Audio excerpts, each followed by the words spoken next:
Halo Sobat Santuy, kali ini kita akan membahas ringkasan film horor fantasi berjudul The Mortuary Collection, yang artinya koleksi kamar mayat. Go ah!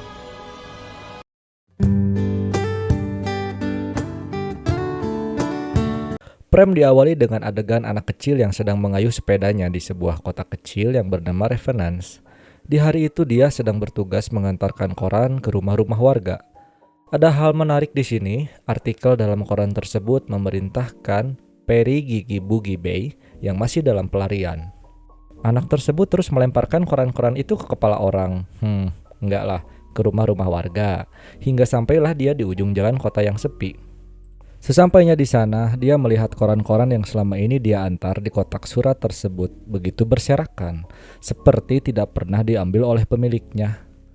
Terlihat kembali di artikel berita di koran-koran itu, ada berita tentang penampakan makhluk di perairan dan telah terjadi kekacauan di sebuah rumah sakit. Hal-hal mengerikan sepertinya telah terjadi di kota kecil yang bernama Raven ini. Karena penasaran, anak itu pun mencoba memeriksa rumah seram tersebut. Dia pun mulai memencet hidungnya sendiri, nggak tahu kenapa, mungkin dia berharap mendapat jackpot di sana.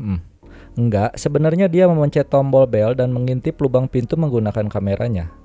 Secara tiba-tiba, keluarlah seorang pria tua berjas hitam bertampang menyeramkan keluar dari pintu. Karena takut dan terkejut, anak itu pun segera berlari sampai-sampai harus meninggalkan kameranya di sana. Ternyata, pria tua itu bernama Montgomery Dark. Rumah itu ternyata adalah tempat di mana mayat-mayat di kota kecil itu dibawa dan dikremasi. Bisa dikatakan, rumah itu adalah rumah mayat dan pria itu juga bisa dikatakan pemilik rumah sekaligus bisnis kremasi tersebut. Pada hari itu, dia mengadakan upacara pemakaman. Kali ini yang dia sedang doakan adalah seorang anak kecil yang belum diketahui sebab kematiannya. Dalam pidatonya, dia mengatakan, "Janganlah bersedih, tetap bersukacitalah karena anak ini kini telah menjadi cerita dan kita harus terus melangkah maju karena kita tidak bisa mati." Para tamu yang berdatangan tampak heran dan bingung atas perkataan Monte. Mereka belum mengetahui apa maksud sebenarnya dari perkataan Monte dan akhirnya acara doa mayat pun selesai. Tak lama kemudian, dia menyadari ada seseorang yang kembali masuk ke ruangan itu. Di sana, dia bertemu seorang wanita. Pria itu memperkenalkan namanya Montgomery Dark, pemilik bisnis tersebut, dan wanita itu sendiri bernama Sam. Tujuan ia ke sana adalah untuk melamar pekerjaan di rumah tersebut karena ia melihat lowongan pekerjaan yang berada di plang depan dan Monte berkata masih ada pekerjaan untuknya. Lalu dia pun tersenyum. Saat di interview, Sam yang tertarik dengan banyaknya koleksi buku yang terpampang di ruangan itu dijelaskan oleh Monte bahwa buku-buku itu berisi tentang orang yang telah meninggal di Lebanon dan dimakamkan di rumah pemakaman itu. Sam pun penasaran dan menyuruh Monte untuk menceritakan salah satu cerita seram yang ada di bukunya. Karena menurut Sam, dirinya perlu tahu pekerjaan itu melibatkan ia ke dalam hal apa. Pada awalnya, Montgomery tersinggung. Tetapi karena susahnya mencari kerja, sama dengan susahnya mencari jodoh dan kemakmuran, dia pun menuruti keinginan Sam dan akhirnya dia pun menceritakan salah satu kisah. Kisah bermula di sebuah pesta. Di sana ada seorang wanita yang berada di toilet. Ternyata wanita ini adalah seorang pencuri dan dia sebelumnya mencuri dompet seorang pria di sebuah pesta. Biasanya dia mengambil uang dan membuang dompet-dompet itu ke dalam tong sampah. Ia juga berhasil mencuri jam berharga dan memasukkannya ke dalam bajunya. Setelah membereskan dirinya di depan kaca, dia pun berencana akan segera kembali ke dalam pesta. Setelah itu, dia tiba-tiba terkejut oleh suara yang terdengar dari belakang kaca tempat ia bercermin. Ia pun penasaran dan berusaha membukanya. Setelah berbagai cara dicoba, akhirnya kotak kaca itu masih terkunci. Enggak ketang, kotak kaca itu berhasil dia buka. Betapa terkejutnya dia, ada makhluk mengerikan bersarang di kotak tersebut. Dia pun berusaha menutup kembali kotak kaca itu. Merasa sudah aman, dia pun segera berjalan perlahan menjauhi kotak tersebut. Tetapi jam yang dibawanya tadi ternyata jatuh dan membuat suara gaduh. Sehingga membuat makhluk yang tadinya diam-diam baik malah kembali menyerangnya dengan buas. Makhluk ini berusaha menarik wanita itu masuk ke dalam kotak dan naas wanita itu harus tewas karena badannya tertahan, juga harus patah karena tertarik ke dalam kotak tersebut. Tak lama kemudian makhluk itu kembali mematikan lampu toilet itu. Setelah itu, Sam pun menyimpulkan kisah tersebut. Jangan melakukan sesuatu yang tidak seharusnya ya. Itu adalah pesan kasarnya. Lalu setelah itu Monte mengatakan ada pesan yang lebih dalam yang ingin ia sampaikan di dalam cerita itu. Pesannya adalah keseimbangan semesta dan semuanya. Di sini Sam pun bingung. Kemudian Monte pun membawa Sam kembali ke tempat di mana peti anak tadi berada. Monte bertujuan untuk menjelaskan bagaimana ia akan bekerja nantinya. Di sana, Sam penasaran dengan cerita dari anak tersebut. Karena alasan tertentu, Monte merasa kisah anak tersebut tidak nyaman untuk dikisahkan kembali. Sam pun kembali meminta Monte mengisahkan cerita yang lebih baik dari sebelumnya, dan Monte pun kembali menceritakan kisah selanjutnya. Kisah berawal dari seorang pria tampan yang bernama Jack. Di sana, dia mengkampanyekan kepada mahasiswa baru di kampusnya untuk melakukan seks secara bebas. Dia berkata jika mereka berhak melakukan mantap-mantap dengan orang yang mereka sukai kapanpun dan dimanapun selama mereka melakukannya menggunakan pengaman. Anjay. Bahkan, Jack membagikan pengaman itu kepada gadis-gadis di sana. Dia juga mengajak gadis-gadis tersebut untuk pergi ke asramanya karena mereka mengadakan pesta di malam harinya. Ternyata itu adalah kamuflase Jack supaya bisa mantap-mantap gratis di acara pestanya nanti. Hingga akhirnya Jack bertemu dengan seorang anak baru lainnya di lorong kampus. Gadis baru tersebut bernama Sandra.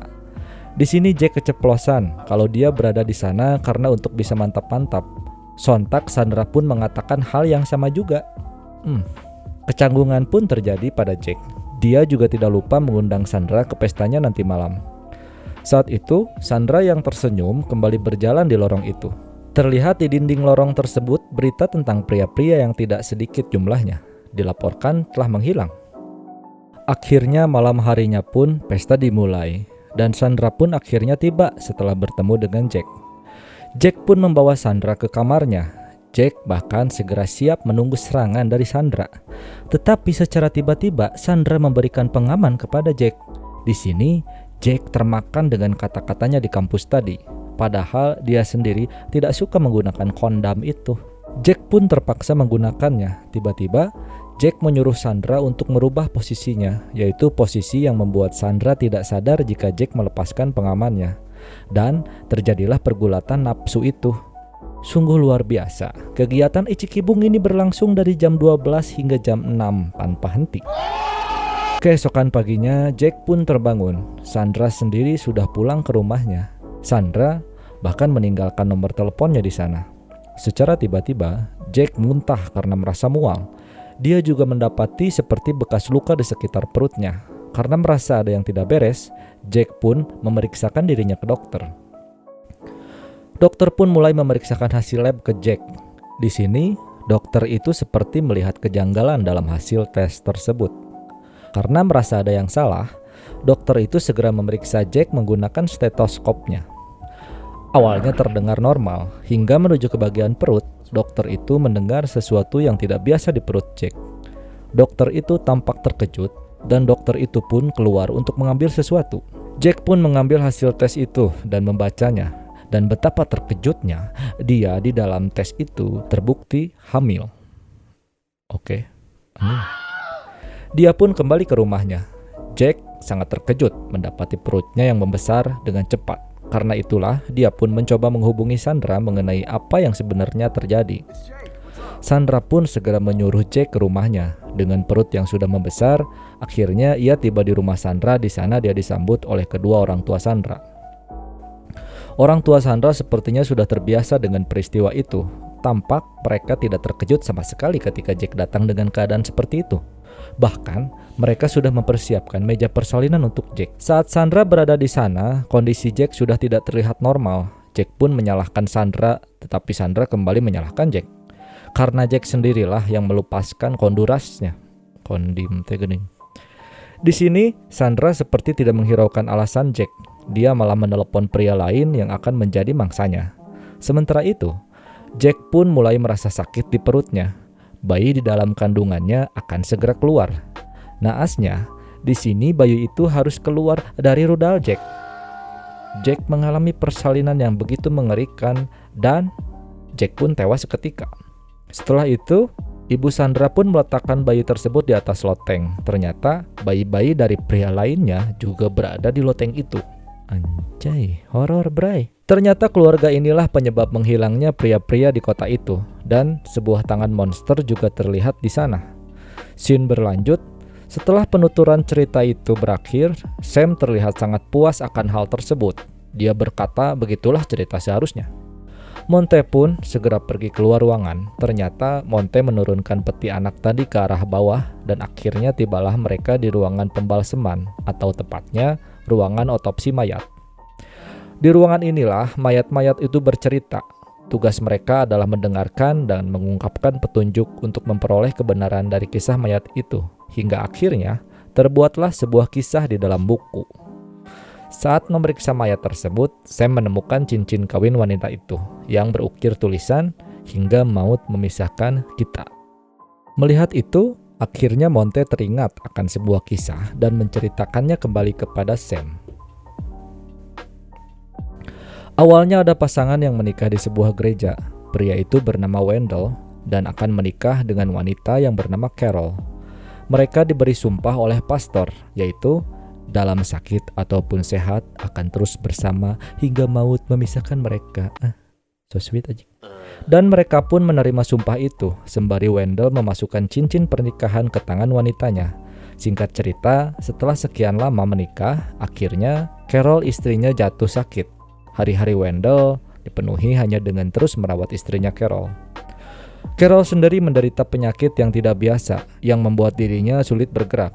Suatu hari, dokter yang biasa merawat Carol datang untuk memeriksa.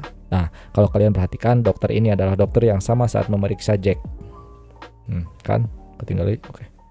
Dokter itu mengatakan jika Carol tidak menunjukkan kemajuan dalam kesembuhannya. Karena merasa kasihan dengan Wendell, dokter itu memberikan beberapa pil penghilang rasa sakit dosis tinggi dan menyarankannya untuk jangan memberikan dosis lebih dari 2 pil karena akan berakibat fatal pada istrinya.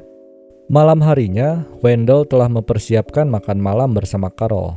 Dia memberikan hadiah boneka besi kelinci Arctic yang katanya sangat disukai Carol. Setelah itu, dia pun mengeluarkan pil yang diberikan dokter tadi. Dan bandelnya si Wendell, dia mengeluarkan dosis yang tidak disarankan oleh dokter. Setelah itu, dia pun mulai memasukkan isi pil itu dan mencampurkannya ke dalam makanan Carol. Secara tiba-tiba, tangan Carol mulai bergerak dan mulai mencengkeram Wendell. Tetapi, Wendell yang terkejut malah berusaha membuat Carol memuntahkan isi perutnya. Hal itu pun membuat Carol agak tenang. Tak disangka-sangka, Carol secara tak sengaja malah membuat kepalanya dijolong-jong, alias jatuh ke depan, ke meja, dan tertutup boneka kelinci tadi. Sangat mengerikan apa yang terjadi. Istrinya terlihat seperti telah tewas. Wendell pun menghubungi dokter tadi atas perihal itu. Dia menceritakan semua yang terjadi. Dokter itu lalu menyarankan Wendell segera membawa keluar mayat Carol dari apartemen. Setelah itu, segera membuang mayat Carol ke laut agar hiu bisa memakan sisa dari tubuh Carol dan menghilangkan jejaknya. Lalu Wendell menyiapkan koper untuk mayat Carol. Sayang, koper itu terlalu kecil. Dia pun mengambil pisau gergaji untuk menyisakan kaki Carol supaya cukup di koper tersebut. Brutal ajik.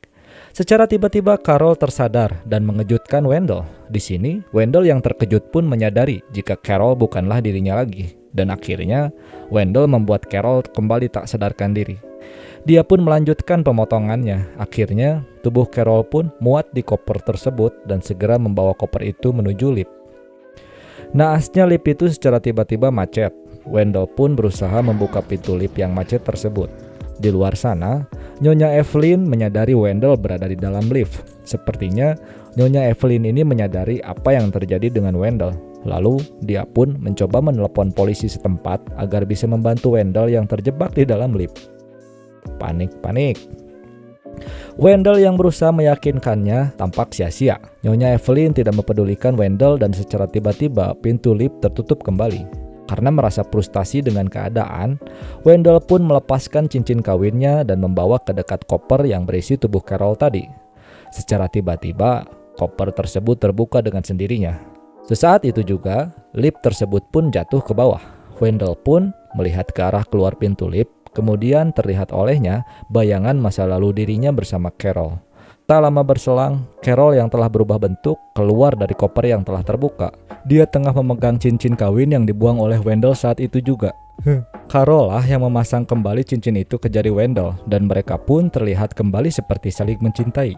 Bisa disimpulkan meskipun telah menjadi arwah, Carol seperti dihukum sumpah yang telah mereka buat, dan dia tidak akan bisa berpisah dengan Wendell apapun keadaannya. Tak lama kemudian, polisi menemukan Wendell dalam keadaan memegang buku foto nikahnya sembari mengatakan hingga maut memisahkan kita. Kembali ke Sam dan Monte, setelah mendengar itu, Sam tampaknya tidak begitu menyukai cerita itu. Dia menanyakan bagaimanakah nasib Wendell selanjutnya. Monte berkata jika Wendell menjadi gila dan dimasukkan ke dalam rumah sakit jiwa yang bernama Crystal tadi. Diketahui rumah sakit itu adalah tempat kejam dan sadis di mana penjahat paling berbahaya berada di sana. Lalu Monte pun membawa Sam menuju ke ruangan bawah tanah di mana peti anak tadi berada. Di sini Sam meremehkan cerita Monte yang mudah ditebak. Monte pun menjelaskan, "Memang seperti itu, tapi pesan di dalam cerita itulah yang akan abadi," ungkapnya. Monte percaya setiap kejahatan pasti akan mendapat hukumannya. Ternyata peti anak tersebut dibawa ke sebuah tempat kremasi. Monte mengatakan, disinilah jiwa yang malang ini akan berakhir lahir dari debu dan kembali menjadi debu. Saat Monte akan memasukkan peti itu ke dalam api, secara tiba-tiba Sam menghentikan aksi Monte. Sam mengatakan jika selama ini dia berbohong. Dia datang ke sana bukan karena pekerjaan. Sam ke sana karena dia ingin bertemu anak itu untuk terakhir kalinya. Dia melihat jasad anak itu. Dia pun menceritakan kisah yang terjadi pada anak tersebut. Oke, sekali ewang. Malam kejadian saat itu, Sam sedang nonton film di rumah majikannya. Diketahui, Sam adalah babysitter atau biasa kita kenal sebagai pengasuh anak. Di sana, dia harus menjaga anak yang dimaksud. Anak itu ternyata bernama Logan. Karena orang tuanya sedang bepergian, Sam sesekali memeriksa keadaan Logan yang sedang tertidur di kamar. Tak lama berselang, Sam kembali ke dapur untuk memasak. Di sisi lain terdengar berita di televisi telah terjadi kekacauan di rumah sakit jiwa Crystal, rumah dari beberapa kriminal paling berbahaya di Revenant. Kepolisian belum bisa memastikan ada atau tidaknya tahanan yang berhasil melarikan diri, tetapi mereka tetap menghimbau seluruh warga untuk menjaga dan mengunci pintu rumah mereka sementara. Tak lama kemudian, akhirnya kepolisian berhasil mendapatkan informasi jika memang ada yang telah kabur. Tahanan itu adalah seorang pria Kaukasia berumur 36 tahun. Belasan remaja telah ditemukan tewas akibat pria ini, dan semua korbannya adalah babysitter. Yang ditakutkan akhirnya pun terjadi. Pria dari rumah sakit itu telah berada di sana. Dia membuat terkejut Sam yang saat itu sedang berada di dapur. Pria itu tampak kebingungan. Di sini, Sam berusaha menenangkan pria aneh tersebut. Sam juga berusaha menolong pria itu dengan mengelap luka di kepalanya. Sam sepertinya belum mengetahui siapa pria ini. Setelah mendengarkan suara dari telepon orang tua Logan, seketika itulah Sam pun mulai menyerang pria itu. Karena orang tua Logan berkata dalam telepon bahwa memang benar ada seorang tahanan yang kabur. Setelah bergelut dengan intens, Sam akhirnya dibuat terpojok di sana. Pria itu lalu menuju kamar di atas di mana Logan berada. Sam yang berhasil sadar menyadari jika pria itu sudah berada di kamar Logan.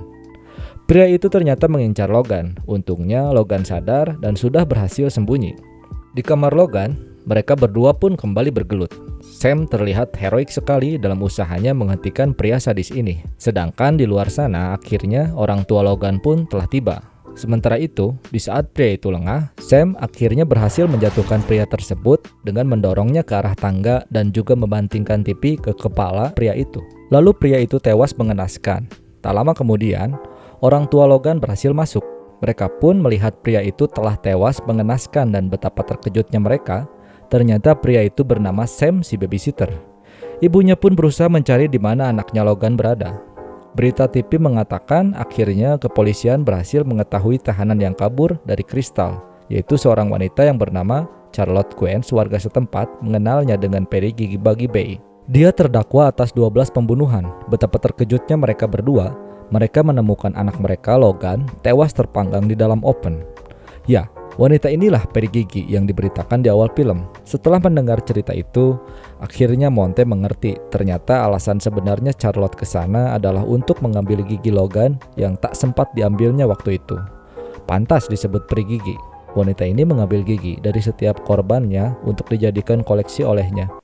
Perdamaian Setelah itu, Charlotte menusukkan pisau ke arah Monte agar ia tidak menceritakan kisah itu kepada siapapun. Tetapi apa yang terjadi? Monte malah tertawa dan anehnya malah tidak terjadi apa-apa pada dirinya. Melihat keanehan itu, Charlotte berusaha melarikan diri, tapi dia tidak bisa pergi dikarenakan setiap dia akan keluar, rumah tersebut seolah membuat dimensi khusus dan membuat Charlotte seperti berputar-putar di tempat yang sama. Hingga akhirnya Charlotte masuk ke sebuah ruangan yang penuh dengan buku. Monte mengatakan jika setiap aksi akan menimbulkan dampak pada kisah lainnya. Betapa terkejutnya Charlotte jika hampir sebagian kisah kematian di ruangan itu adalah akibat dari ulahnya. Dan kini semua yang menjadi korban akan bangkit menuntut balas dendam. Secara tiba-tiba keluarlah makhluk mengerikan bertubuh kecil dari buku-buku itu. Bisa disimpulkan, makhluk-makhluk ini adalah anak-anak yang dulu yang pernah menjadi korban Charlotte. Mereka menyerang dan mengambil kembali gigi mereka yang telah dikoleksi oleh Charlotte. Setelah itu, Monte menjahit kembali tubuh Charlotte yang telah hancur karena ulah makhluk mengerikan tadi. Kemudian ia melangkah menuju keluar rumah. Dia merasa begitu lega. Setelah berada di luar sana, secara tiba-tiba tubuh Monte seperti hancur dan menghilang. Charlotte yang seharusnya mati kini hidup kembali dengan keadaan tubuh telah terjahit. Dan kini, tugas mengabdi di rumah mayat tersebut telah berpindah kepada dirinya. Di akhir film, Charlotte sepertinya menceritakan kisah tersebut kepada anak pembawa koran di awal film tadi. Film pun berakhir. Ya, bagaimana Cesku? Sebuah film yang sepertinya sedikit membingungkan, tapi menurut saya ini intinya adalah jangan pernah berbicara dengan kakek-kakek karena kalian nanti akan menjadi pembunuh. Penting. Oke, dadah. Bye. Nuhun.